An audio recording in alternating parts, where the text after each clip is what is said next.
Que le Saint-Dieu vous bénisse. Acclame le Seigneur pour toi-même d'abord. Gloire soit rendue à Jésus. Amen. Alléluia. Que toute gloire revienne à Jésus. J'ai dit que toute gloire revienne à Jésus. Alors, vous savez vous-même, hier c'était wonderful. Il faut être un homme spirituel.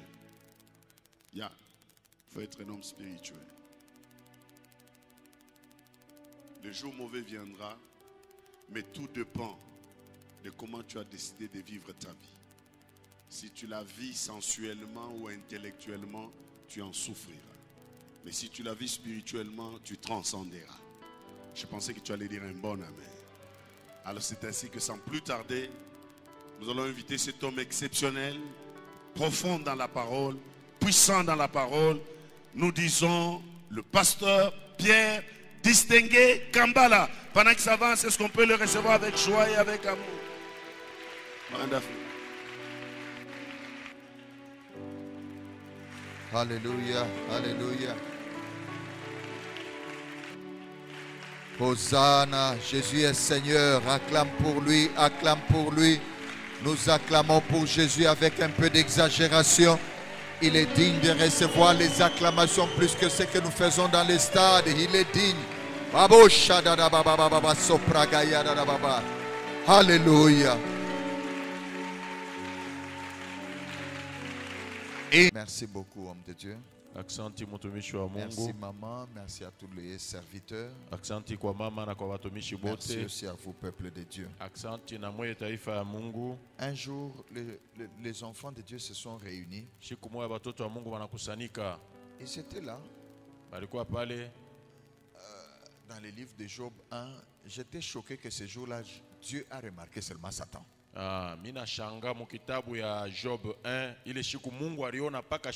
C'était un rassemblement des enfants de Dieu. On dit les fils de Dieu s'étaient réunis. Mais Dieu a remarqué Satan. Si j'étais dans cette assemblée-là réunie ce jour-là, je m'imagine la douleur que je pouvais avoir et les pleurs, les larmes que je pouvais verser. J'allais lui dire, Seigneur, remarque-moi aussi. Et ce qui est bizarre, il n'a pas seulement remarqué Satan, il a accordé la demande de Satan. Oh, la pensée de Dieu dépasse notre intelligence. J'aimerais que tu lui dises ce soir, Seigneur, remarque-moi aujourd'hui. Que ton regard se tourne vers moi. Je suis venu ce soir, les yeux fixés sur toi. Remarque-moi. Élève ta voix, prie. Élève ta voix, prie.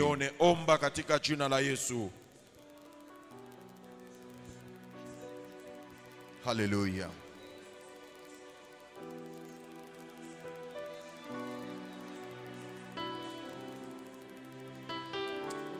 Si Dieu peut me remarquer, ma situation ne restera plus jamais la même.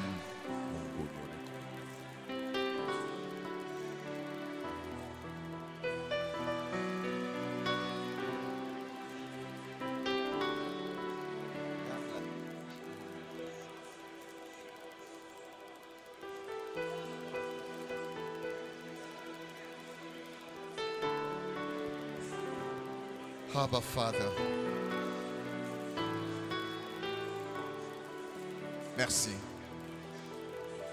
Abba, Papa, Motema,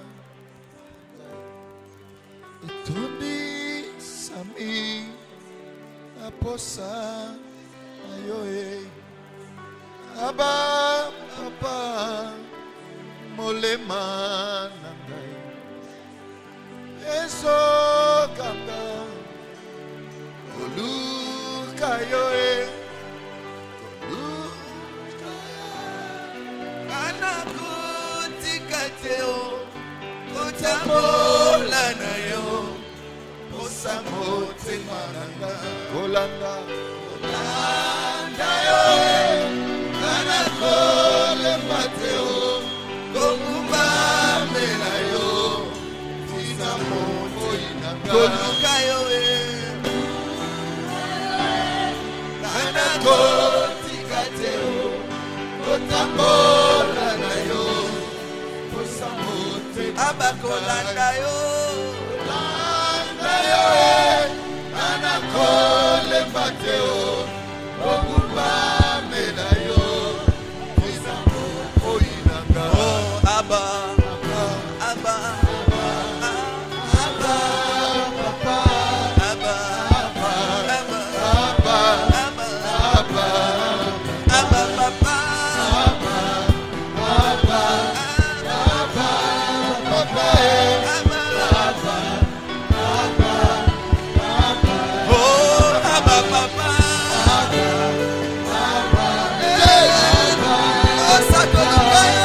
Alléluia.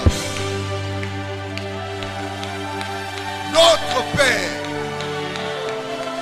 notre Père, notre Père, notre Père, notre Père. Oh Sharigana Baba Moshada Bagada. Yes. Arusha Baba.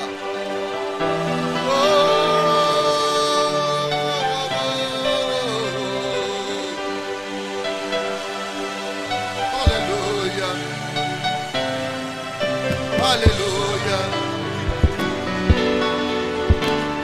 Merci Jésus.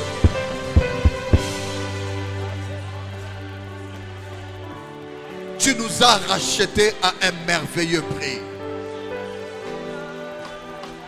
Tu nous as rachetés au prix de la Pâque. Tu nous as rachetés au prix de ton sang. Et nous t'appartenons en propre. Oh, Abba Père. Oh, Motema, Nanga, Etoni, Sami, Naposa, Ayoe. Abba, Papa, Molema, Ngai, Eso, Kanga, Olu, Kayoe, Olu, Kayoe, Anako, Tikateo, Otamo, Nadayo, Osamo, Olanayo, Olanayo, Anako, Lepateo, Okumba, Melayo, Tizamo, Abba, Abba, Abba, Papa, Abba, Abba, Abba. Hallelujah. Maroso Prada Shikababo Shaba. Hallelujah.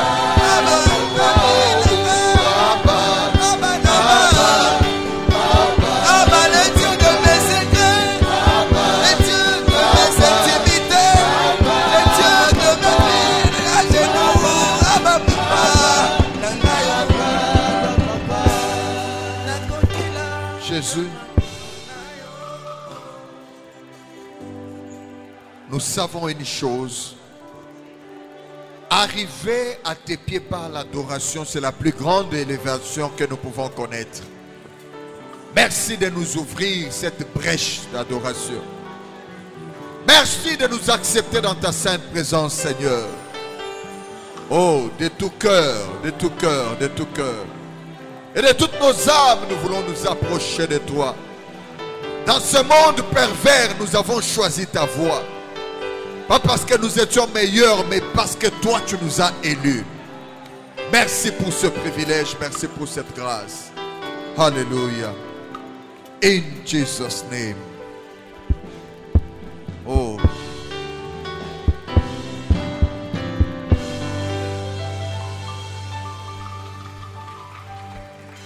Que Dieu vous bénisse, que Dieu vous garde, que Dieu vous bénisse. Nous pouvons, pendant que nous sommes debout, prendre nos Bibles.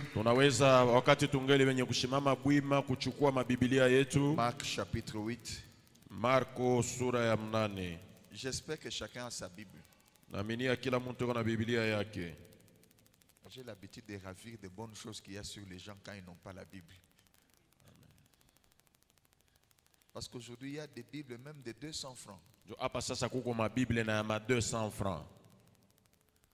Oui. Ton téléphone, tu l'as acheté comme téléphone. Et tu as mis les mégas.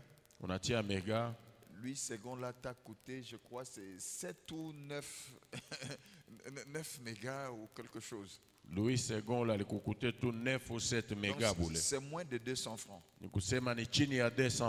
Alors, prenez même cette Bible-là de 200 francs. Elle nous aide beaucoup. Marc chapitre 8, c'est ce que j'ai dit, j'espère. Moi, je prends aussi ma Bible de 200 francs. Elle m'a aidé. Parce que quand je suis arrivé à Colosie, j'ouvre mon sac, il n'y a pas de Bible. Ah, comment ça? Bien-aimé, tu dois dévorer la Bible et marcher avec elle. Et te rassurer que dès la première tentative d'enlèvement, tu es parti. Même ceux qui vont oser rester pour la deuxième, là, papa, ça sera très compliqué, que la souffrance sera énorme.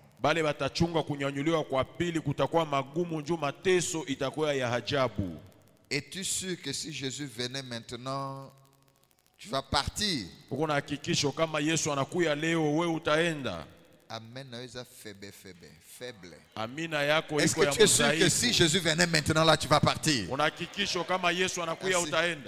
Merci. Marc chapitre 8. Verset 33. Nous allons lire ensemble. 1, 2, 3. Go. Jésus se retournant et regardant ses disciples, réprimanda Pierre et dit: arrière de moi, Satan, car tu ne connais pas les choses de Dieu, tu n'as pas de pensée humaine. Amen. Amen. Père, délivre-nous de toute pensée humaine. Délivre-nous de toute pensée intellectuelle.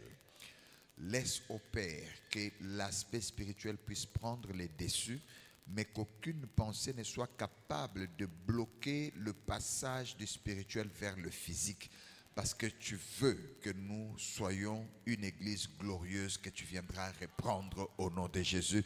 Amen. Que Dieu vous bénisse. Merci pour avoir participé à cette prédication. Que Dieu vous bénisse encore. Amen. Révérend, merci une fois de plus. Et merci aussi à tout un chacun. Vous savez, c'est possible d'aller quelque part et tu tiens le micro, le premier jour tu parles et l'homme de la maison dit: en tout cas, on arrête ici, on ne continue pas.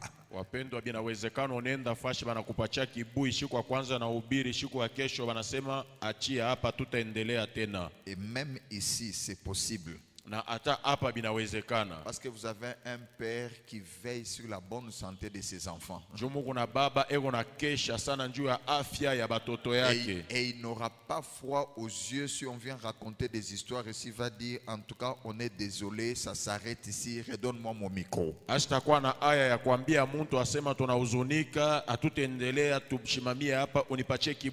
Qu'il accepte qu'on continue, nous sommes très reconnaissants et nous disons merci. J'ai toujours dit une chose, le fait que l'on vienne ici pour prêcher, ce n'est pas qu'il manque de prédication. Même si on les réveille du sommeil, il va prêcher ici et ça sera chaud.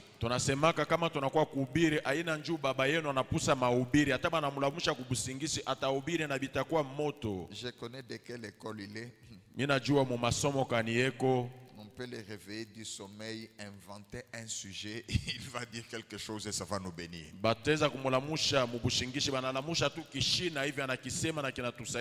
Alors j'aimerais avancer un peu par rapport à ce qu'on a dit hier. Aujourd'hui je dis que c'est une affaire de la pensée. Et je dis cette présentation c'est pour nous aider à nous faire posséder des pensées de Dieu. Un jour j'étais dans un pays quelque part et un jeune homme a voulu m'impressionner avec sa philosophie. Il me dit, mais écoutez pasteur, vous dites que les gens sont possédés par Satan. Ils doivent abandonner Satan et doivent venir à Dieu. Ils doivent abandonner Satan et venir à Dieu. Mais moi j'ai un problème. Et c'était des gens, des enfants là qui vous parlent un français à partir du berceau là. C'est pas comme nous autres, bon, nous avons accueilli la chose chemin faisant. Des fois ça nous complique, tu commences à réfléchir sur les verbes. Futur du passé, passé de l'antérieur. Futur y a passé, passé antérieur. Si tu vas regarder mes bulletins à l'école, en tout cas, je n'avais pas de bons points en français. Mais quand il s'agit de la grammaire, là, j'avais toujours 26 sur 50. C'est un grand exploit. Il fallait me retrouver dans des physiques et mathématiques. Là, vraiment, j'étais... Alors si je rate certains mots, comprenez-moi. Alors il m'impressionnait avec son français, il dit mais finalement les gens ne sont pas libres. Vous voulez nous délivrer de la possession de Satan, mais vous nous amenez chez Dieu là où aussi on ne sait pas faire ce qu'on veut.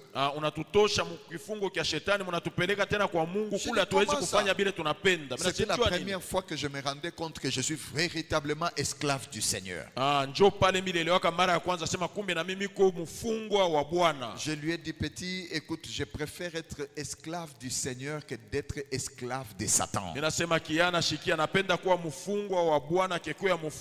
choix est clair. Si tu veux rester avec ton Satan, reste avec lui et après quelque temps tu viendras me poser des questions. Parce que, vous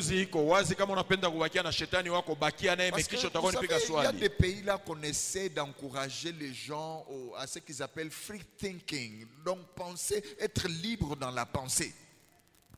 Ils essaient d'encourager les gens à être comme ça, particulièrement les Américains.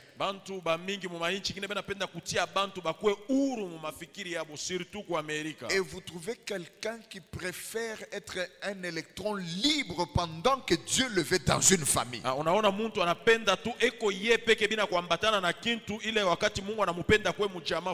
Restez éloigné, ça vous expose davantage. J'ai l'habitude de regarder mes chaînes préférées, ce sont les chaînes là des animaux et consorts, les planètes et consorts. Et j'ai remarqué que même les lions, malgré sa force, quand il veut attaquer, c'est souvent la lionne. Elle veut attaquer. Voici comment ils possèdent. Ils approchent le plus possible d'un troupeau et ils sèment la panique. Dans la panique, les autres se mettent à courir. Et pendant qu'ils courent, lui il est en train d'étudier pour celui qui s'isole. Celui qui s'écarte du groupe, c'est celui-là qu'on va suivre. Bien aimé, avant de commencer mon message, j'aimerais nous dire que nous sommes un groupe ici. J'ai dit nous sommes une famille des enfants de Dieu. Ne t'éloigne pas de la famille. Je dis bien ne t'éloigne pas de la famille. Le fait de rester ensemble, nous sommes très forts et nous échappons de la gueule du méchant. J'ai dit ça parce que je suis content de voir des anciens visages et content aussi de voir les nouveaux. Et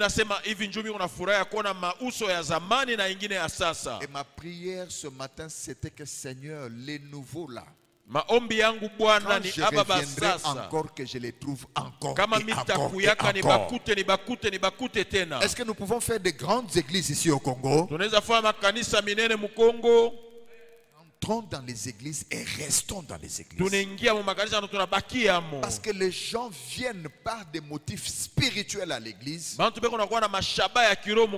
Mais souvent ils quittent l'église par des motifs charnels. C'est le Saint-Esprit qui t'a convaincu que tu es venu. Et il t'a dit que c'est ta famille. Reste dans la famille. Ne laisse pas les raisons charnel t'écarter de la famille. On ne m'a pas salué. Un jour quelqu'un m'a dit dans notre église, il est parti à lui, dans votre église il n'y a pas l'amour. Et j'ai dit, oh, c'est un bon constat. Mais si tu es parti de l'église parce qu'il n'y a pas l'amour, tu es passé à côté de ta mission. Parce que toi qui connais l'amour là, Dieu t'avait envoyé pour nous enseigner à avoir l'amour dans l'église. Mais toute chose que tu vas constater dans cette église qui ne te plaît pas, tu es un agent soit d'améliorer cela, soit de supporter ça. Comment on saura qu'il y a des gens qui supportent là où ça ne va pas?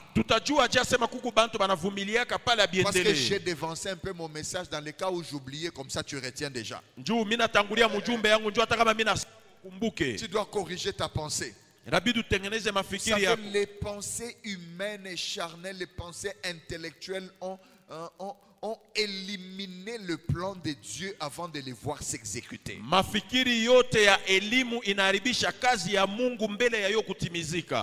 Là, je respecte beaucoup les gens que j'ai dit là, vous qui êtes là, je vous respecte beaucoup. Parce que par un œil naturel ou intellectuel, par un œil naturel, porter les lunettes intellectuelles et naturelles, vous allez constater plusieurs assemblées qui pouvaient être encore mieux que celle-ci. Mais vous appartenez à cette assemblée parce qu'il y a quelque chose en vous qui comprend mieux que ce que l'intellect peut comprendre. C'est ce qui fait que tu payes autant de transport un dimanche en train de passer autant d'églises jusqu'à arriver à cette église. Il y a eu des défis dans cette assemblée, mais tu es resté. Les gens t'ont suivi, t'ont proposé meilleur, mais tu es resté. C'est déjà la pensée de Dieu. Que Dieu te bénisse. Alors j'étais en train de dire hier qu'il y a des pensées charnelles, des chrétiens charnels, des chrétiens intellectuels et des chrétiens spirituels. Que les médecins me pardonnent. Parce que les chrétiens spirituels, intellectuels, je n'ai parlé que de la médecine. Peut-être hier, je ne m'attaque pas aux médecins, j'aime beaucoup les médecins. Mais le problème est que nous vivons dans un système. Et le système créé par l'homme ne pouvait que compliquer l'homme. Vous imaginez un jour le peuple d'Israël en train de chercher une solution. En fait, c'était à Samarie. Un général est arrivé. Il devait arrêter Élisée. Elisha. Et quand il approche, Élisée venait de faire des miracles bizarres là-bas. Et le roi se rend compte qu'il a maintenant un problème. Et il cherche la solution. Mais le même Élisée qui est en train de guérir les gens de la lèpre. Quand le roi déchire les habits sans solution, il est encore sur la ville. Et il se rend compte qu'il y a 2 femmes et une a bouffé son enfant le jour d'avant.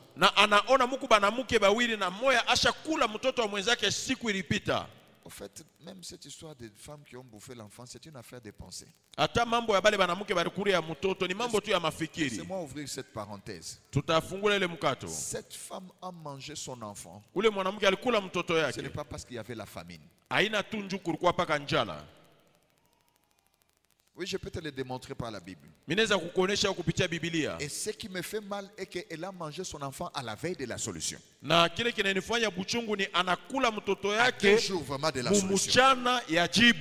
Maintenant, ce qui est compliqué, c'est ça. Le grand problème, c'est la pensée et le comportement de cette femme. De toutes les façons, quand je dis ça en Afrique et au Congo, on peut mieux comprendre que partout ailleurs. Bien aimé, quand la famine frappe dans un pays, je vois les gens développer toutes sortes de pensées. 3 personnes sont allées chez Abraham. Et ils ont terminé un veau, rien n'est resté. Mais ici, chez nous, ici, j'ai déjà vu des familles de 11 personnes. Et ils ont préparé un seul coucou. Et ils se sont coupés de petits morceaux. Et les jours suivants, ils existaient encore. Mais là, je vois une femme qui a préparé un enfant. Papa, un enfant peut peser plus que tous les coucous que nous connaissons. Et le même jour, ils ont bouffé l'enfant, ils ont terminé. Et les jours suivants, ils voulaient prendre un deuxième enfant pour bouffer.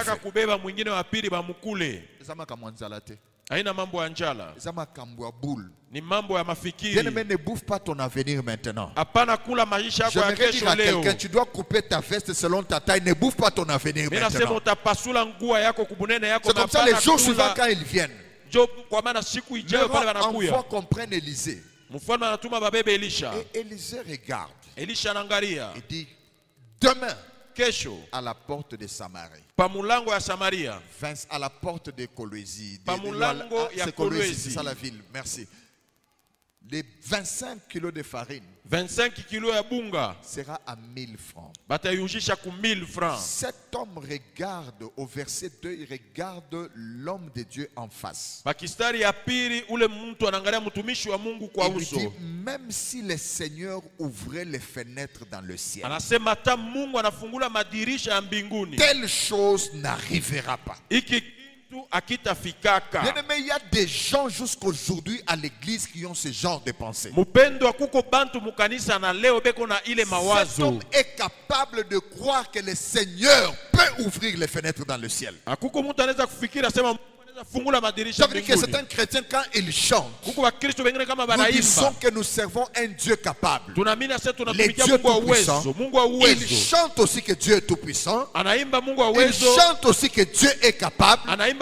Il sait que Dieu peut faire l'impossible. Mais quand il se présente sur le fait que la farine sera 1000 francs, il dit, je sais qu'il est capable. Je sais qu'il peut ouvrir les fenêtres. Mais que la farine la descende. Je ne vois pas quel théorème. Parce que quand j'ai fait delta est égal à B carré moins 4AC. Et je regarde le poids de la farine.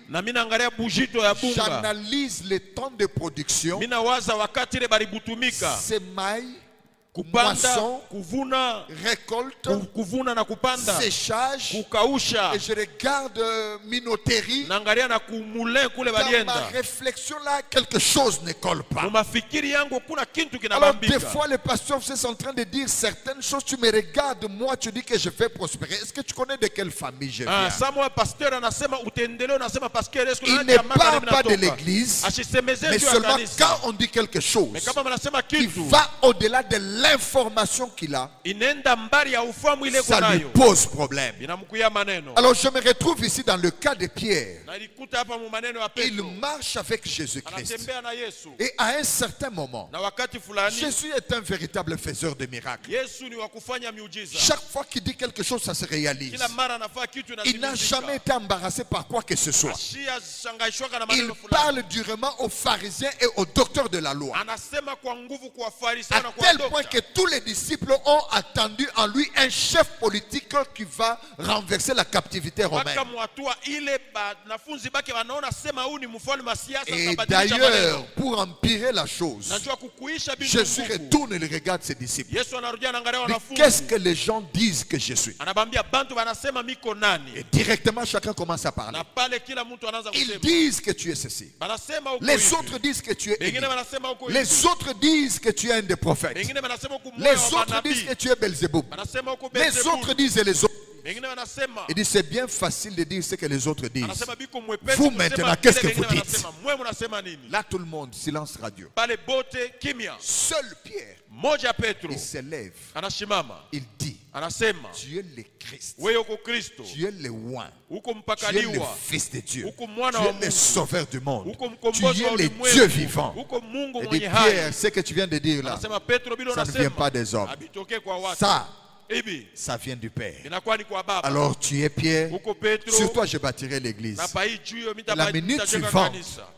La minute suivante, Jésus révèle maintenant la pensée de Dieu. Si Pierre, tu attends que je sois le Fils, le Dieu, le Christ, alors le Christ sera livré.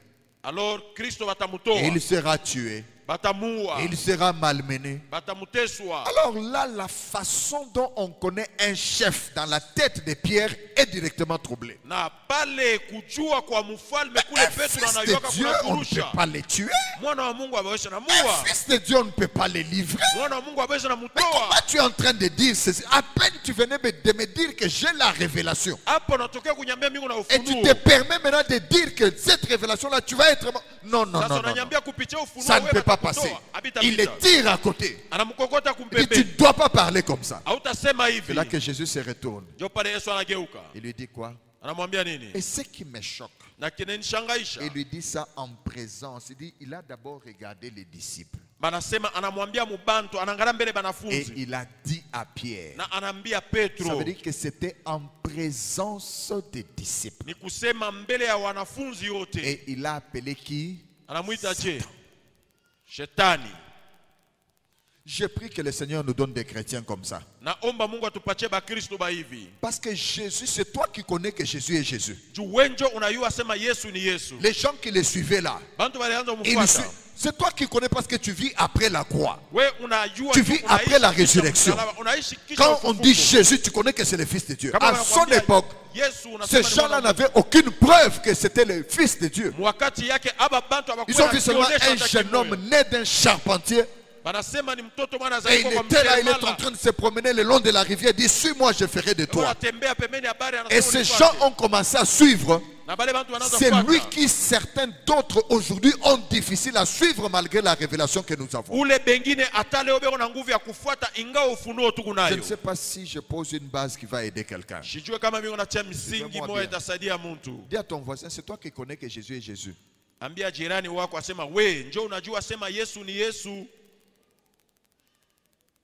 D'ailleurs, dans le monde d'aujourd'hui, on connaît vraiment la vraie personne quand elle est morte. C'est pour cela qu'on célèbre les héros après leur mort. Jésus a dit qu'avant qu'il ne revienne, Jean-Baptiste vient d'abord. Seul Dieu connaît si cet homme est Jean-Baptiste ou bien s'il est Élisée à venir, s'il est qui. Toi, tu ne connais pas encore, mais Dieu connaît. Quand ils étaient avec Jésus, ils ne savaient pas que c'était Jésus. Mais ils ont cru. Alors moi je me retrouve devant une église où le pasteur de l'église, devant tous les membres, il a regardé un des membres influents. Il a dit, quitte devant moi Satan. Et tous les autres membres regardent.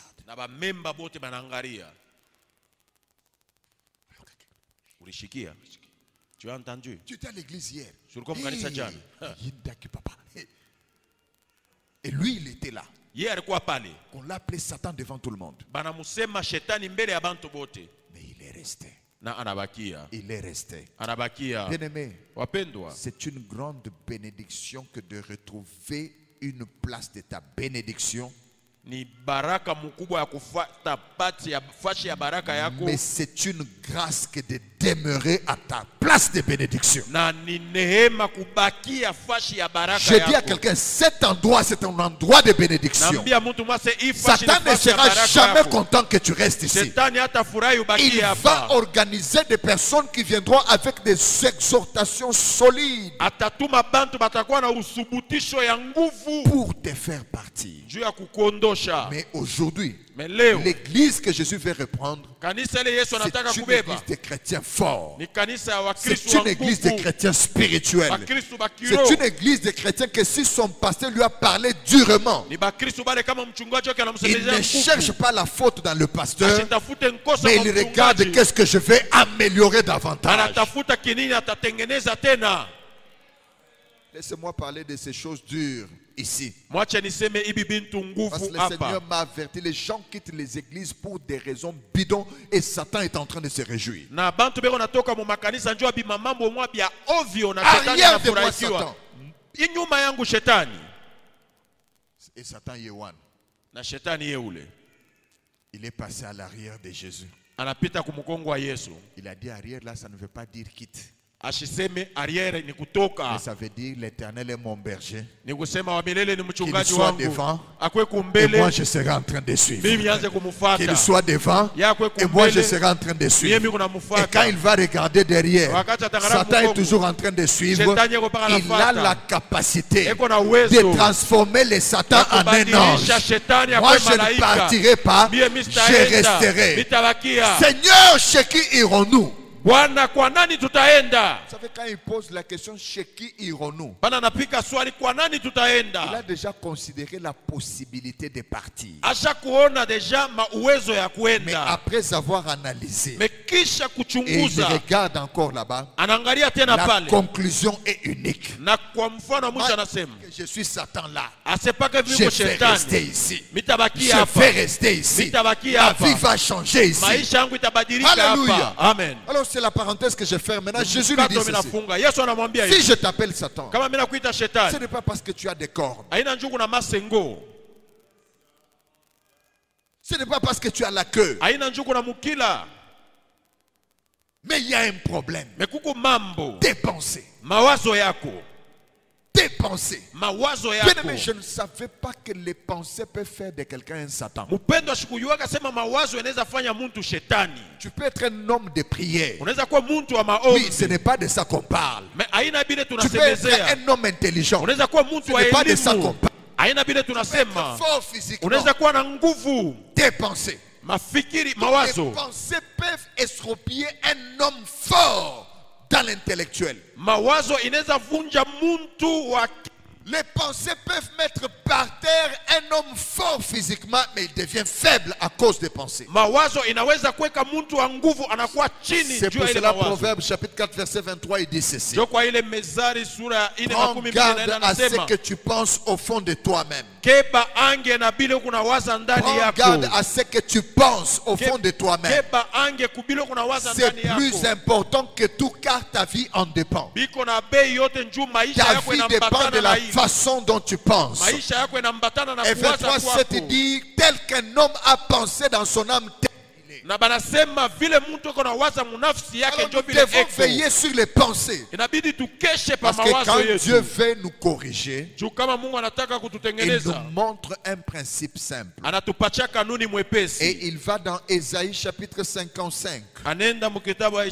Au verset 8, j'aime bien ce verset. Ésaïe 55, 8. Et Dieu commence à parler. Après avoir constaté ce que les hommes étaient. Après avoir constaté les comportements des humains. Il dit, car mes pensées ne sont pas vos pensées. Et vos voix ne sont pas mes voix. Quand tu veux bien parler français, la loi du parallélisme aurait exigé qu'on lui dise, mes pensées ne sont pas vos pensées. Et mes voix ne sont pas vos voix. Parce que ce qui commence avec moi dans la première proposition, dans le parallélisme, deuxième proposition devait commencer aussi par moi. Mais là, ce n'est pas le cas de ce verset. Il dit, mes pensées ne sont pas vos pensées. Alors vos voix ne sont pas mes voix. En d'autres termes, si vous voulez que vos voix deviennent comme mes voix à moi, vous devez commencer à penser comme moi je pense. Bien-aimé, la pensée de ta tête va changer ta façon de vivre. Ta façon de penser va t'aligner avec Dieu. C'est comme quelqu'un qui a semé et il a récolté. Quand tu vois que la récolte n'est pas meilleure, tu ne commences pas à te battre pour améliorer la récolte. Tu rentres à l'origine des choses et tu améliores la semence. C'est pour cela un bon semeur, quand il sème, j'aime voir les semeurs intelligents. Le jour de la récolte, il met sa récolte en 3 parties. La meilleure ou bien le meilleur de ses récoltes, what is right? Il met le meilleur ici. Et il met la seconde qualité ici. Et les ratés sont ici. Un véritable semeur, il prend les meilleurs. C'est ce qu'il va s'aimer pour la saison prochaine. Le raté, c'est ce qu'il mange. Et l'à peu près là, c'est ce qu'il peut mettre en vente. Quand j'ai appris ça, même quand je viens à l'église, l'argent que j'ai choisi pour l'offrande, les meilleurs. Parce qu'un jour j'étais là, ceux qui gèrent les finances m'ont appelé. Et ils m'ont montré un billet de $100 que quelqu'un a mis dans les offrandes. Mais il était déchiré. Mais je dis, comment est-ce qu'il a choisi les déchirés pour venir mettre à l'église? Moi, je n'ai pas besoin que mes récoltes soient déchirées. Je viens de ce côté. Je dis, je n'ai pas besoin que mes récoltes soient déchirées. Alors je vérifie mes semences avant de les semer.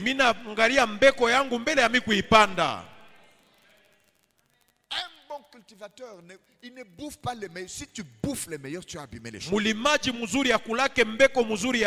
Alors on vérifie les semences pour avoir les récoltes. Et avec Dieu, on vérifie les pensées pour déterminer les voies. Dans quelle voie tu marches? Alors vérifie comment tu penses. Laissez-moi donner un exemple simple. Nous sommes en train de parler de la victoire par l'œuvre de la croix. Laissez-moi vous ouvrir une parenthèse en vous disant ceci. Je peux prêcher ici et le révérend Jean va prêcher, tout le monde va prêcher, mais nous n'aurons pas le même degré de victoire. Parce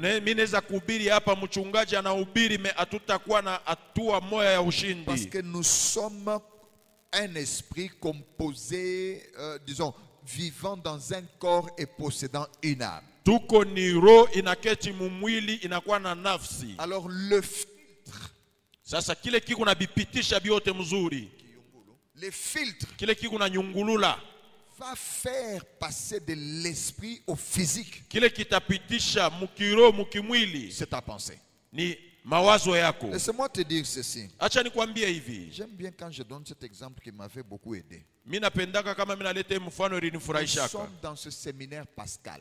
Et nous pouvons prier. Demandez maintenant là que chacun de nous prie pour un sujet particulier. Nous n'aurons pas le même résultat. Prenez un Américain et prenez-moi du Lualaba ici que je suis. Et puis prenez un Sud-Africain. Les trois font une prière à Dieu. Et dit Seigneur, comme tu nous as laissé la prière, notre Père qui est dans le ciel, que ton nom soit sanctifié. Donne-nous aujourd'hui notre repas de ce jour ou bien notre pain quotidien. Ils demandent tous la nourriture. Et que Dieu dans sa bonté, il accepte d'exaucer à la prière de chacun d'eux. Ils n'auront jamais la même chose sur la table. Je dis, ils n'auront jamais la même chose sur la table. Et qu'est-ce qui fera la différence? C'est ce que l'homme a pensé pendant qu'il était en train de demander la nourriture. Dès que tu as pensé que la nourriture c'est un peu kapoloe,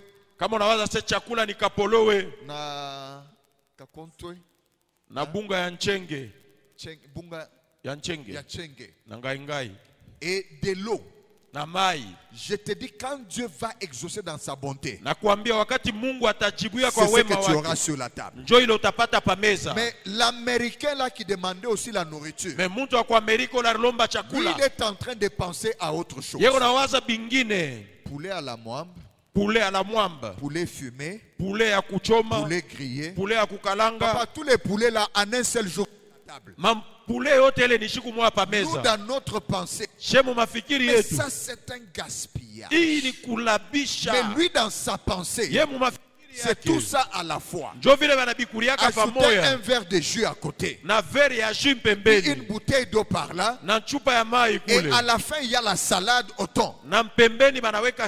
Et c'est ça ce que Dieu va lui donner. Si la pensée humaine s'approche, elle va regarder sur la table. Elle va dire, mais qu'est-ce que Dieu est en train de faire? À celui donné beaucoup, et à moi il a donné peu. Mais moi ma Bible me dit ceci: Dieu ne fait pas exception de personnes. Dieu ne fait pas exception de personnes. Alors, notre façon de penser limite nos expériences. C'est pour cela que j'ai regardé comment Dieu pense. Et que ses pensées ne sont pas nos pensées. Ok, ces pensées ne sont pas nos pensées. Et j'ai commencé à regarder quelques expériences ou exemples de pensées de Dieu qui ont troublé ma logique et qui ont défié ma fausse modestie. Parce que quand Dieu se met à agir, il n'agit pas selon les pensées de l'homme, mais il agit selon les pensées de Dieu. Et je vais regarder dans ma Bible, je trouve l'exemple comme une fille qu'on appelle Rahab. Les gens l'appellent Rahab la prostituée. Mais laissez-moi vous dire ceci aujourd'hui. Rahab la prostituée une expression uniquement du livre de Josué. Parce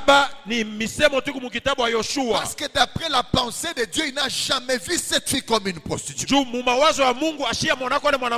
l'a appelée Rahab. Quand vous vérifiez les significations des noms, vous allez trouver que Rahab, ça veut dire fierté. Alors cette fille était censée être la fierté de sa famille. Elle était censée être la fierté de ses frères et sœurs. Je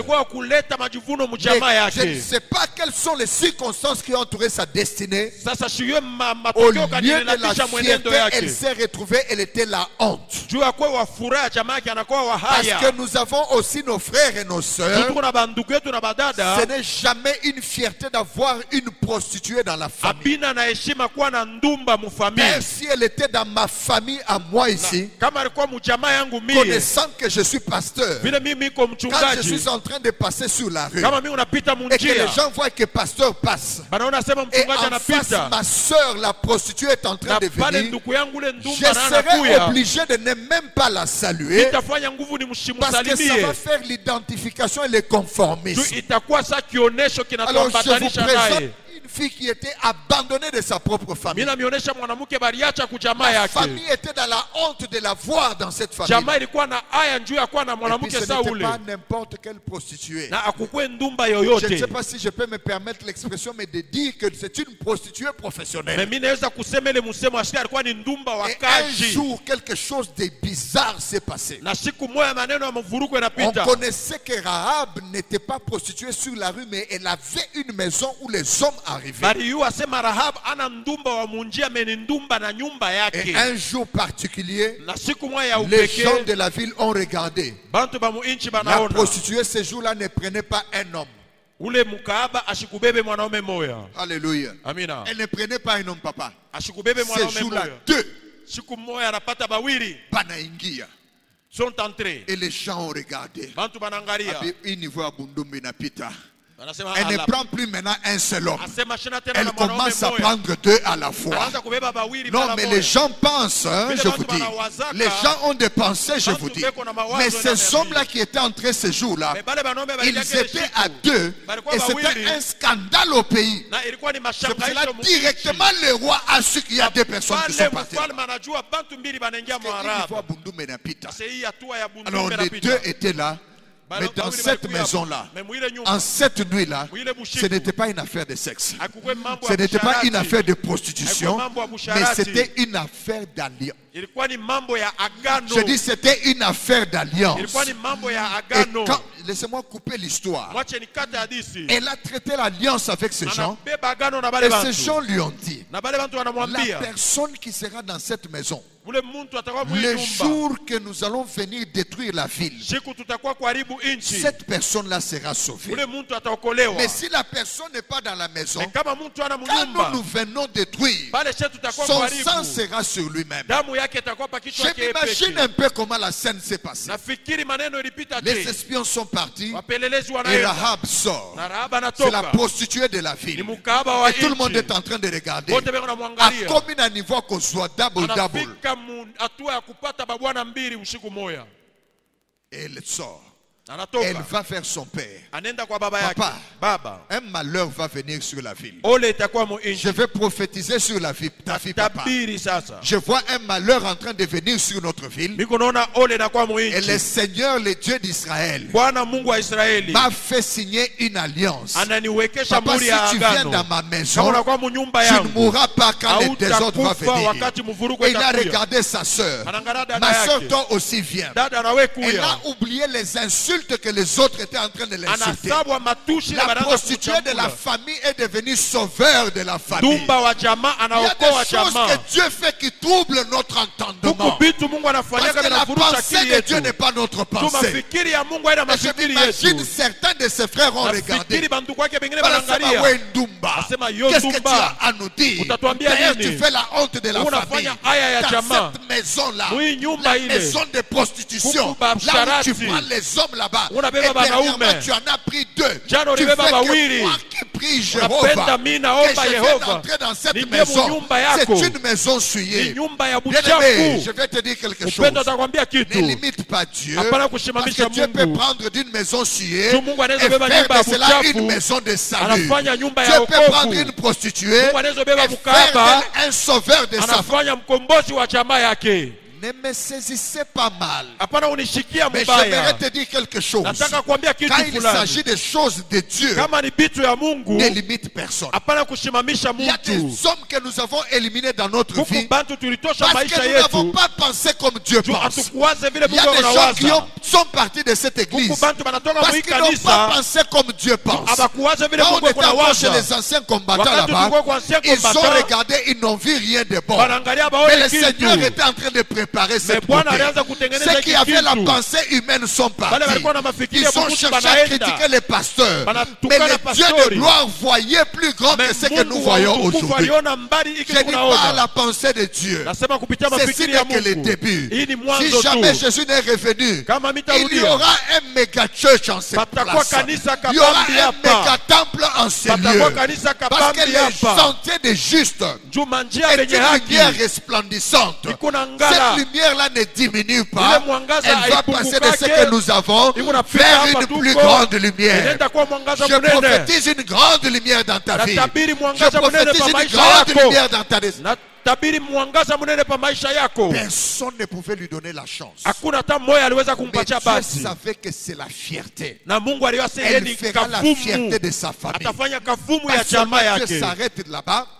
Pas seulement il s'arrête là-bas, mais il fait aussi que le Messie vienne de là.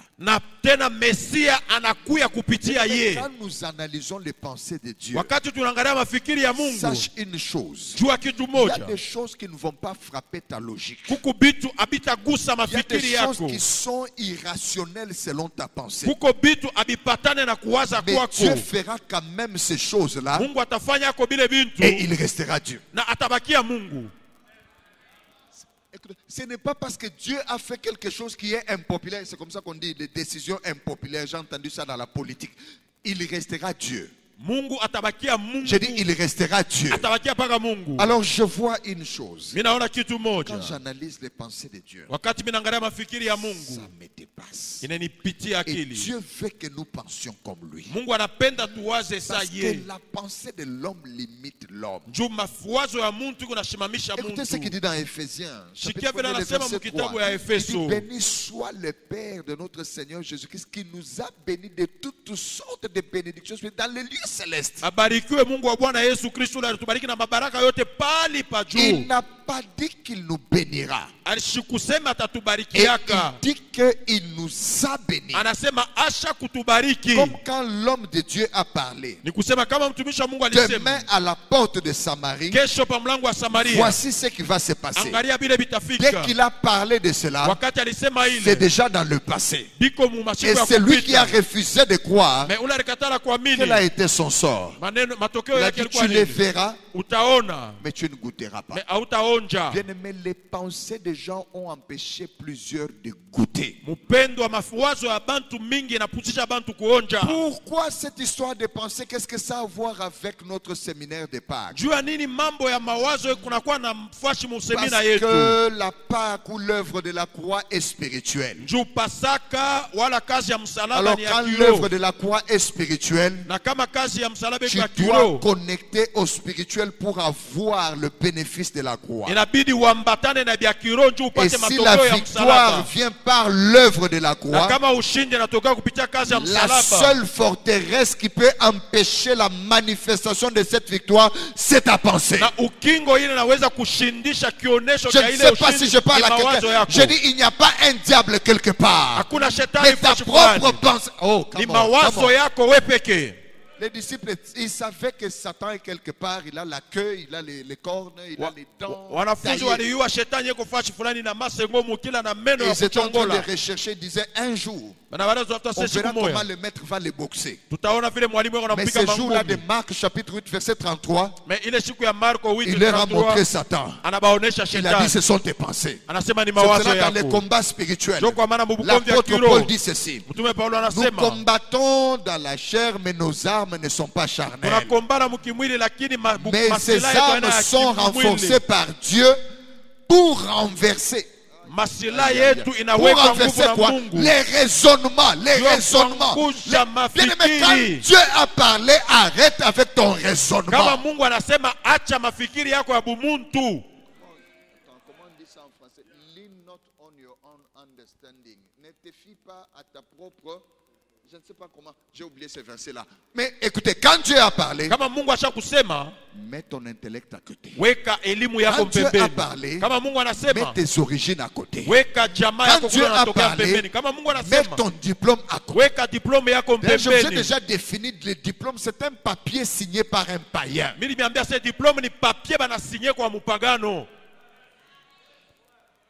Alors je ne laisserai pas la signature d'un païen déterminer tout ce que ma vie va être. Et quelqu'un m'a dit quelque chose qui m'a encore aidé. C'est pour cela que ton diplôme est écrit d'un seul côté. C'est seulement, ça vous appelez quoi, recto? C'est seulement au recto, et le païen a écrit et il a signé, mais il a laissé les versos. Toi-même ouvre les versos, commence à écrire ce que ta vie va être. Je dis commence à écrire au verso. Si Dieu dit que tu es un milliardaire, tu n'as pas besoin de diplôme pour devenir milliardaire. Si Dieu dit que ta destinée est rétablie, tu n'as pas besoin de diplôme pour que ta destinée soit rétablie. Car Dieu fait les choses qui dépasse l'entendement des hommes. Il n'a pas besoin de consulter les signateurs de ton diplôme pour changer ta vie. C'est cela vous allez voir. Les gens qui ont de gros diplômes, la plupart n'ont pas réalisé de grandes choses parce qu'ils ont mis leur confiance dans le papier. Mais nous avons la confiance en l'Éternel. Et comment est-ce que l'Éternel agit? Il ne fait jamais quelque chose sans révéler à ses serviteurs les prophètes. Et quand il révèle la chose, les prophètes se mettent à parler. C'est pour cela que je parle pour ta vie ce soir. Sans diplôme, tu vas arriver à un grand travail. Je parle pour quelqu'un ce soir. Sans qualification. Laissez d'ailleurs que je te dise quelque chose. Vous n'avez jamais remarqué que votre âme a toujours tendance à rechercher les choses qui te dépassent. Un jour, j'ai fait des déclarations. Quelqu'un m'a dit,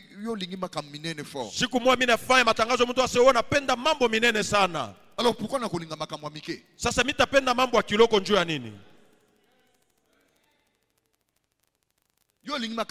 on la personne qui te dit ça, c'est l'ennemi de ta destinée. Parce que le Dieu que nous servons, Azanzamba Makambo Minene. Je dis Azanzamba Makambo Minene. Et quand il veut faire Makambo Minene dans la vie d'Ayo, il ne regarde pas à ta taille, mais il regarde à sa taille à lui. Dieu va faire des choses qui vont étonner les gens. Dieu va faire les choses qui vont étonner ceux qui t'ont rejeté. L'œuvre de la croix, c'est l'œuvre de la restauration. Pendant des années et des années, le premier Adam avait échoué. On n'avait jamais imaginé que quelqu'un pouvait réussir et restaurer le monde. Et quand le deuxième Adam arrive, il a une pensée différente. C'est la pensée de la croix. C'est la pensée de la souffrance. Et il accepte cela pour que toi tu vives. Il a accepté la mort pour que toi tu vives. Il a accepté la souffrance pour que toi tu sois heureux. Est-ce que je parle à quelqu'un ce soir? C'est une affaire de ce que tu gardes en tête. Mais laisse personne te limiter. David a été limité par son propre père. Même quand on a averti à Jessé, le prophète l'a fait secrètement parce qu'il ne voulait pas que Saoul le sache. Et c'était un secret du prophète avec Dieu. Il a dit à cet homme, je viens dans ta maison pour oindre qui? Que tous tes enfants soient là. Et le père a pris tous les enfants sauf un. Regardez-moi la pensée de l'homme. Une chose est passée par la tête de cet homme. Il lui a dit, cet enfant-là, ne comptez pas sur lui. Je prophétise pour la vie de quelqu'un ici. On a déjà dit qu'on ne peut pas compter sur toi. Mais la grâce de Dieu te repère ce soir. Tu seras le David de ta famille au nom de Jésus-Christ. Les choses que tu dois réaliser dans ta famille, les gens n'ont pas encore réalisé dans cette famille-là. Amen. Un jour, quelqu'un m'a regardé. Il a dit, toute ta famille dépend de toi. Papa, j'étais un peu intimidé. Parce que quand il me disait ça, j'avais un grand frère. Papa et maman, ils le connaissent. Ah, il a fait beaucoup d'argent. Il avait beaucoup de maisons. Un gars qui est arrivé au point d'acheter un avion. Maintenant, on me regarde, on dit, c'est toi. Et directement, une pensée vient. Ce type s'est trompé. Je suis resté. Après, comme le Saint-Esprit est toujours là, l'ami fidèle, le merveilleux inspirateur, si ce mot existe, il est venu souffler à mon oreille. Il dit, je suis l'Éternel, le Dieu de toute chair. Y a-t-il quelque chose qui soit trop difficile pour moi? Je t'ai appelé comme mon serviteur. Tu n'as pas à te réduire, parce que quand moi je parle, je ne fais pas des erreurs. Bien-aimé, je prie que le Seigneur t'amène des bénédictions pour toi, mais qui vont t'intimider toi-même.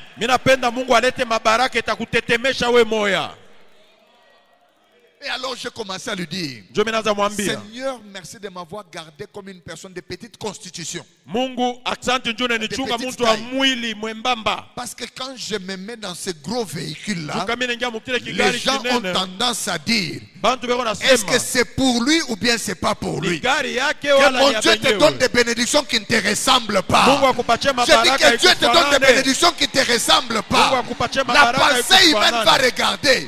Il dit, une telle personne ne peut pas avoir ça. Mais je dis, ça sera pour toi au nom de Jésus. À cause de la victoire de l'œuvre de la croix, il n'y a rien qui te sera refusé. Parce que la Bible me dit ceci. S'il ne nous a pas épargné son fils unique, s'il ne nous a pas refusé son fils unique, et son fils unique est venu mourir à la croix, y a-t-il quelque chose que Dieu va nous refuser? La grandeur là est ton partage. Change ta façon de penser et ta vie aussi va changer. À un moment, j'étais sans véhicule. Et madame a commencé. Je n'avais pas de véhicule. Ok, merci. Et madame a commencé à m'exhorter. Il dit, écoutez, il y a mon frère qui est à Lusaka. Et il y a des taxis. Il y a à Lusaka là-bas. On est en train de les revendre. Si on peut même lui parler, il nous envoie un, on commence à lui donner petit à petit. Je lui dis, montre-moi d'abord, ça m'a intéressé. Mais quand j'ai regardé, Toyota Spacio, je suis resté là. J'ai regardé, la colère était en train de monter au-dedans de moi. Et elle monte encore. Je regarde la chaise de derrière là. Il dit quoi ça, escalier moya hivi? Et j'imaginais mes enfants dans cet escalier en train de monter. Je dis, Seigneur, où est-ce que c'est écrit que le véhicule que moi je vais l'acheter en Ndambu? Parce que je vois la parole qui dit acheter sans argent. Et je vois la parole qui dit qu'il est le pourvoyeur. J'ai dit, est-ce que tu vas pourvoir à Toyota Spatio? Je sais, Seigneur, que je travaille ma modestie. Et je suis capable, même si tu me donnes un vélo, je vais accepter. Mais je sais que mes pensées sont vraiment en bas par rapport à tes pensées. Parce que le verset suivant dit, comme le soleil est au-dessus là, entre la distance soleil et terre, mes pensées sont largement au-dessus de vos pensées. Je dis, si moi je peux penser comme ça, mais je ne crois pas que c'est ta pensée à toi. Je te dis merci pour Toyota Spatio, mais je ne vois pas la foi que je vais appliquer pour avoir les Toyota Spatio.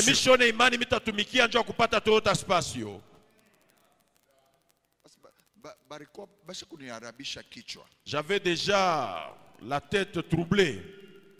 On m'a déjà dit qu'on n'utilise pas la grenade pour tuer les moustiques. C'est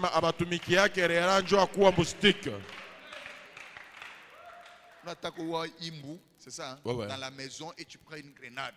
On n'utilise pas la grenade pour tuer les moustiques. De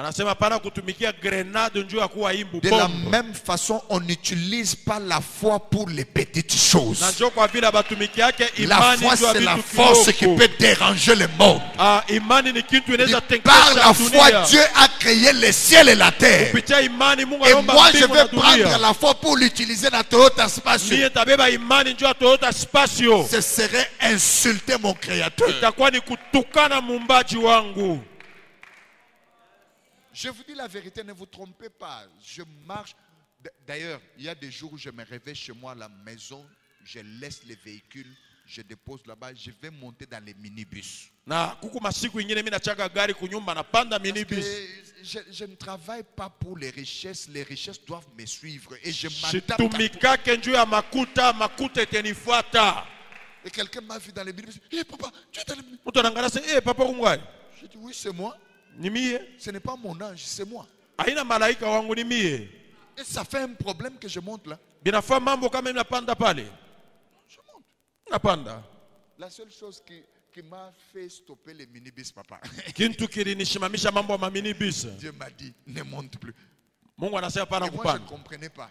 Il s'est fait que chaque fois que moi je prenais les minibus, bus ni 300 francs à l'époque. Il est minibus à 300 francs. Si moi je donne 500, quand même on a 500. Receveur atanikimbia na 200 yango. Receveur y est 200 atenda parana. Tous les jours papa. Donc quand il dit échange receveur, papa chunga. Quand je descends seulement, papa il démarre pas. Qui la mara ni 200 banenda nae. Pourquoi c'est seulement moi? Après je me suis entêté, je dis ok, je vais donner les 500. Bon, mina choka c'est temps on est à 500. Quand on a nikimbia na 200. Il fouille avec 200. Maintenant ce n'était plus ça. Papa, si j'ai dit je descends ici. Quand même les receveurs est entré. Baba si ou moi tu quoi pas, si ou moi tu. Il quoi les membres receveurs. Les chauffeurs refusent, il part. Chauffeur atapita. Papa il va me faire dépasser même 2 arrêts. Un jour les gens dans les bus, papa si ou papa ils ont dit des choses comme ça. Il dit bien laissez-les. Les chauffeurs étaient seulement en train de partir. Chauffeur a chinishu j'ai pas les mirilomba. C'est là où j'ai compris que non. Wali Soussou. Je dis, j'ai fait seulement les têtus, je dois m'adapter. Bien aimé, la pensée de Dieu, c'est ce que nous devons adopter. Sa pensée, c'est la divinité. Et comment nous avons sa pensée? Par sa parole. Chaque fois que tu t'exposes à la parole, toute ta cellule là interne elle change.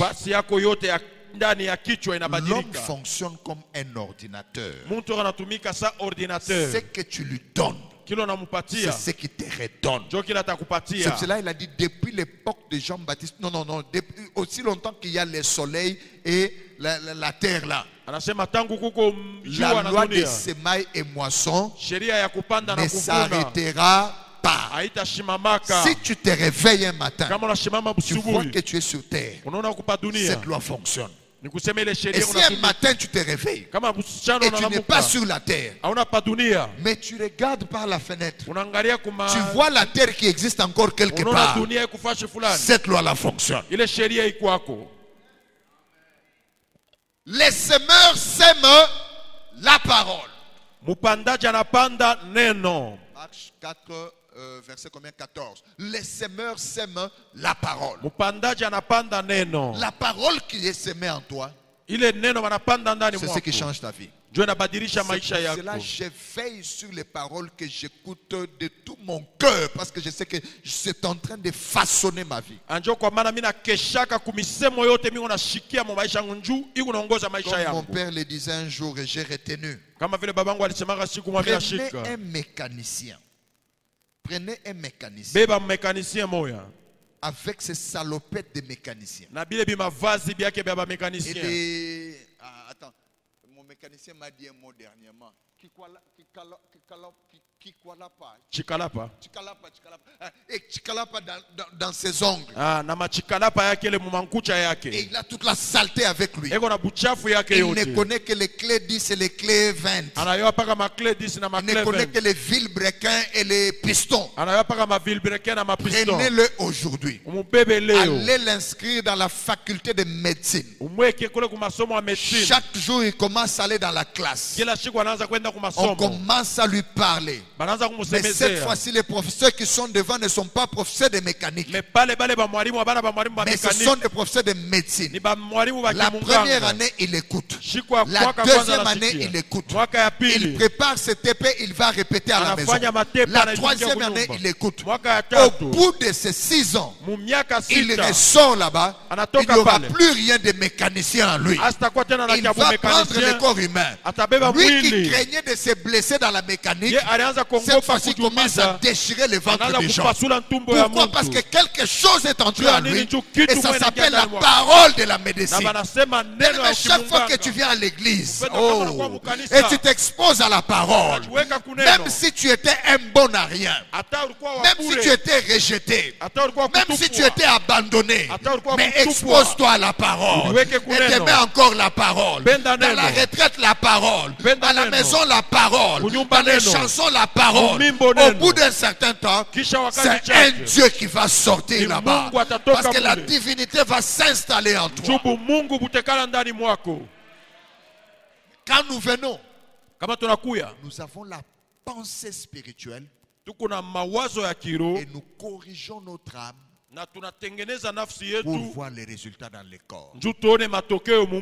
Si le filtre de l'âme est bouché, nous devenons des sorciers. La richesse est restée seulement telle que Dieu l'a libérée dans les lieux célestes. Ce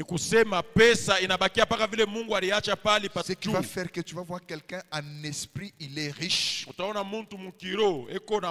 mais physiquement il n'a rien. Ce n'est pas différent des petits garçons qu'à 6 ans, il te dit, dans le monde là, il a déjà 3 enfants.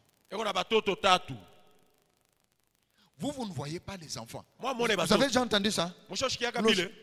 Ou bien il vous dit que dans ce monde là, il est roi.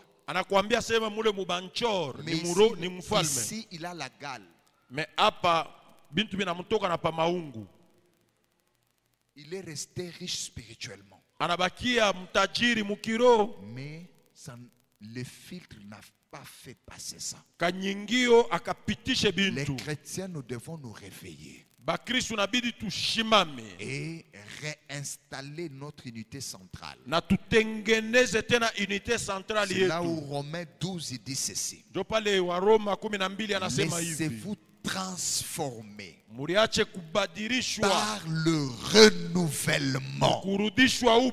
Quand vous renouvelez cela, ce qui est dans le ciel va se montrer sur la terre. Mais comprenez une chose, je vais terminer. Rien de ce que Dieu a fait en esprit n'est destiné à rester en esprit.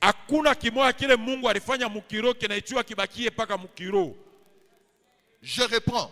Narudia. Il n'y a rien que Dieu a fait en esprit qui est destiné à rester là-bas. C'est cela, même quand il était Dieu spirituel, il a créé un Dieu physique sur terre. Là où il a la main, tu as la main. Là où il y a l'oreille, tu as aussi l'oreille. Parce que ce qui est spirituel ne doit pas rester spirituel. Juste pour t'aider à clôturer, quand vous vous exposez à la parole, la parole a été d'abord spirituelle. Elle est venue sous forme de la grammaire. La grammaire ne va pas te faire avancer. Tu dois, au travers de la grammaire, te reconnecter à l'origine spirituelle de la parole. C'est pour cela que ce n'est pas une affaire de français ni d'anglais ni de swahili. Mais c'est une affaire de l'inspiration et de la révélation. Et pour exploiter la révélation, cette chose principale à faire avec la parole, je les cite et je termine. Il faut écouter la parole. Il faut lire la parole. Comme les gens qui écrivent, écouter, lire la parole. Il faut étudier la parole. Il faut méditer la parole.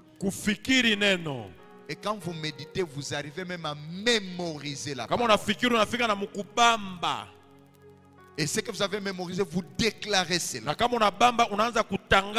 Et le dernier, vous devez obéir ou pratiquer la parole. Dernièrement, j'étais à l'église. Chez vos frères là à Lubumbashi. J'ai posé quelques questions. Et j'étais choqué. J'ai demandé à l'assemblée, qui peut me donner les noms des 12 disciples de Jésus-Christ?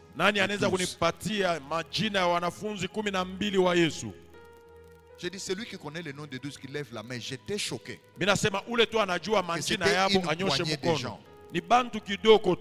Mais si on leur demande, qui peut donner les noms de 11 joueurs de Barcelone? Ils ne vont pas seulement te donner les 11 qui sont sur le terrain, ils vont donner même ceux qui sont sur les bancs de rechange. J'ai un frère, lui, il est capable de te donner même l'adresse des entraîneurs. Mais dis-moi les 12, ou bien dis-moi les 12 fils de Jacob. Il ne savait pas. J'étais choqué. Tu dois t'intéresser à ce qui gère notre royaume. Notre royaume est géré par la parole. C'est ça notre notice de fonctionnement. La chose parmi les 7, j'ai placé la méditation au milieu. 3 kumbele, 3 kumwisho. Parce que c'est la chose principale. Quand tu déclares la parole, c'est la méditation qui donne la puissance à cette parole. C'est la méditation qui te reconnecte à la source de la parole. C'est cela, le psaume 39 dit ceci. J'étais assis dans ma douleur. Verset 1 jusqu'à 4. J'étais devant des problèmes difficiles. Une douleur est montée au-dedans de moi. J'ai commencé à méditer la parole. Et un feu s'est allumé. C'est alors que j'ai parlé. Bien-aimé, la parole qui deviendra feu dans ta bouche, la fournaise qui la chauffe s'appelle méditation. Et il a dit que je ferai que mes paroles dans ta bouche soient du feu. Mais la fournaise qui va allumer cette parole, c'est la méditation. Et pourtant, Satan a osé faire croire aux hommes de l'église que méditation était satanique. Et les gens ont eu peur et Satan a volé la puissance. La méditation, elle est divine. C'est Dieu qui commande cela. C'est pour cela qu'il a dit à Josué, Josué, ne sois pas étonné ou impressionné par la mission que je te donne. Voici le secret, que ce livre de la loi ne s'éloigne pas de ta bouche. Tu dois y méditer jour et nuit. C'est alors que tu prendras garde à pratiquer ce qui est écrit. Alors tu auras le bon succès et tu prospéreras. Les succès viennent par la méditation. Église, réveillons-nous. Le tout se résume dans le psaume 1. Le tout se résume dans le psaume 1. Et nous avons eu la malchance, si je peux dire ça, d'être dans cette culture de chez nous. Nos parents, pardonnez-moi, mais je dois dire la vérité. On nous a éduqués avec la culture de ne pas faire. Et nous avons transposé ça dans l'église. Quand on est petit, quand on était petit, aujourd'hui les parents changent quand même. Tu fais ça. Faut pas faire. Faut pas faire. On nous a tellement traumatisé là-bas le crâne qu'à un moment, quand il y a même quelque chose à faire, tu hésites de faire parce qu'on te reprochait toujours d'avoir fait. Et ça s'est transplanté dans l'église. On a commencé à nous prêcher.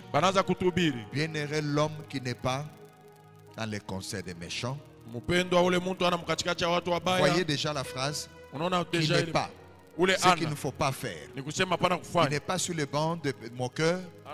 Il n'est pas dans les chemins des pécheurs. Donc quand tout ce que l'église a eu à nous apprendre, Acha Zambi, laisse le péché, Acha Busharat, laisse l'adultère, Acha Machunganisho, laisse la calomnie, Acha Tchouk, Acha Tchouk, la haine. J'ai appris des mots vraiment. Acha Tchouk.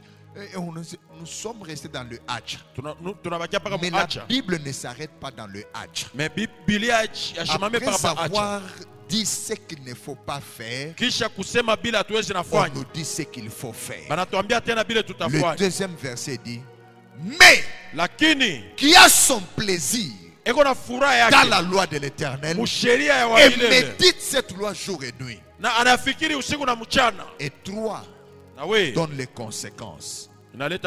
Quand maintenant tu as le plaisir et tu médites la loi jour et nuit, tu seras comme un arbre planté près des ruisseaux d'eau. Son feuillage ne flétrit point. Il produit son fruit en sa saison. Et tout, T-O-U-T, tout. Tout ce qu'il fait prospère. Après ce séminaire, que la prospérité soit ton partage. Je dis la prospérité soit ton partage. J'ai décidé de changer ma pensée pour atteindre la prospérité de mon peuple. Je déclare prospère à tous égards. Amen. Je dis prospère à tous égards. Amen. Je dis prospère à tous égards. Amen. Je dis prospère à tous égards. Amen. La prospérité dont je parle ne dépend pas de ton salaire. Parce que Dieu fait au-delà de ton salaire. La Bible dit à celui qui fait, à celui qui fait au-delà de ce que nous demandons et même pensons. Je prie que l'Éternel t'élève au-dessus de ton travail, qu'il t'élève au-dessus de ta lignée. Tu feras les choses que les gens de ta famille n'ont pas pu faire. Amen. Tu feras des choses que les gens de ta classe n'ont pas pu faire. Amen. Tu n'as pas besoin de l'aide des hommes. Parce que les cœurs des hommes dans les mains de l'Éternel sont des ruisseaux d'eau. Aujourd'hui, la réflexion, le raisonnement qui était enterré les raisonnements divins qui étaient enterrés par la puissance de résurrection, qu'il se le relève au nom de Jésus. Il dit qu'il se relève au nom de Jésus. Père Tout-Puissant, il est écrit que tu as ouvert l'esprit à Lydie et il a écouté ce que Paul disait. Par l'esprit ouvert au travers de cette parole de ce soir, que personne ne soit bloqué par sa pensée. Je déclare la délivrance de toutes les pensées négatives dans le nom puissant de Jésus. Quand tu décides de faire, tu le fais. C'est pour cela que nous prions aujourd'hui comme Marie, esclave du Seigneur, qu'il nous soit fait selon ta parole. Car ta parole, c'est ta pensée. Nous faisons tomber nos philosophies. Là où la science est limitée, toi tu n'es pas limité. Là où la philosophie se limite, Seigneur, tu manifestes ta gloire. Manifeste la gloire dans la vie de ton peuple. Alléluia. Mekralusa prada gayi teremo sopragaya. Melua bagayanda rama sopradia. Yes. Tu as envoyé la parole et la parole a guéri et elle a délivré. Dans cette atmosphère, je déclare des guérisons au nom de Jésus-Christ. Contrôle bien ta vie, contrôle ton corps. Là où il y avait un problème, je déclare la guérison au nom de Jésus-Christ. Car il a dit, allez prêcher l'évangile, guérissez les malades. Je déclare ta guérison au nom de Jésus-Christ. Les maladies incurables, ce que les médecins n'ont pas pu faire, je les stoppe ce soir au nom de Jésus-Christ. Merci Seigneur pour les témoignages que nous allons écouter cette semaine même à partir de cette déclaration. Tu te sentais mal, je déclare ta guérison au nom de Jésus. Et il y a quelqu'un ici, tu peux représenter celui qui est resté à la maison, qui est malade, ton frère, ta soeur. Je déclare sa guérison au nom puissant de Jésus-Christ. Dieu confirme sa parole par des signes et des prodiges. Que cette parole soit confirmée dans ta vie.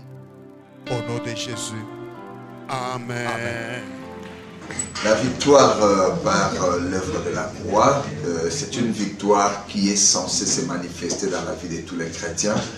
Mais il y a beaucoup de bénédictions que le Seigneur a déjà libérées dans nos vies, mais qui dépendent de nous-mêmes. Du côté de Dieu, tout est déjà fait, tout est déjà préparé, mais c'est nous maintenant qui avons un problème.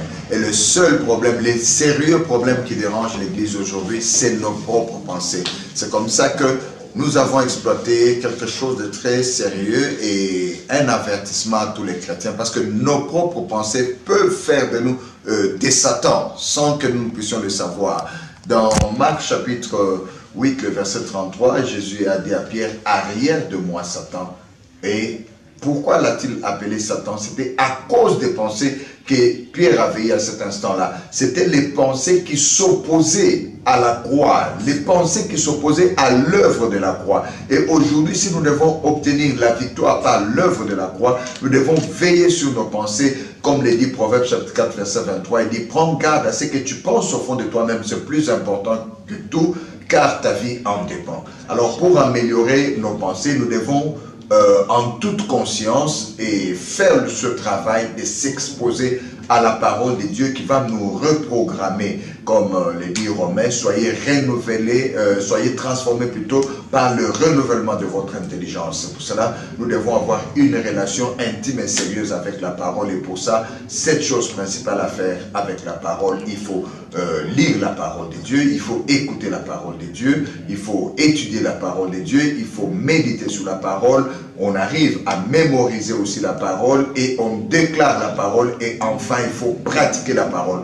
Rien de ce que Dieu a créé dans l'univers spirituel n'est destiné à rester dans le spirituel. Tout doit redescendre au niveau physique et se manifester. Mais le filtre qui va permettre à quelque chose de passer du spirituel au physique, c'est au niveau de l'âme. Et l'âme, c'est le siège de notre raisonnement. C'est pour cela notre véritable combat spirituel, il dit que nous devons renverser les raisonnements qui s'opposent à la volonté de Dieu. Et Dieu nous le dit encore, que nos voix ne sont pas ses voix parce que ces pensées, nous n'avons pas adopté ces pensées. Le jour que l'homme adopte les pensées de Dieu, il va commencer à manifester les voix de Dieu. Et c'est ça le travail que nous devons faire en tant que chrétiens, refléter la pensée de Dieu, et ça permettra à tout ce qui est spirituel et positif que Dieu a libéré, et ça va se manifester dans nos vies. Que le Seigneur vous bénisse. Merci. Nous sommes vraiment très heureux et très bénis par le travail que l'homme de Dieu est en train de faire au milieu de nous. Il est celui qui est venu rallumer encore la flamme de la foi, parce que tout ce que nous avons, nous, en tant que chrétiens, est le produit de la foi.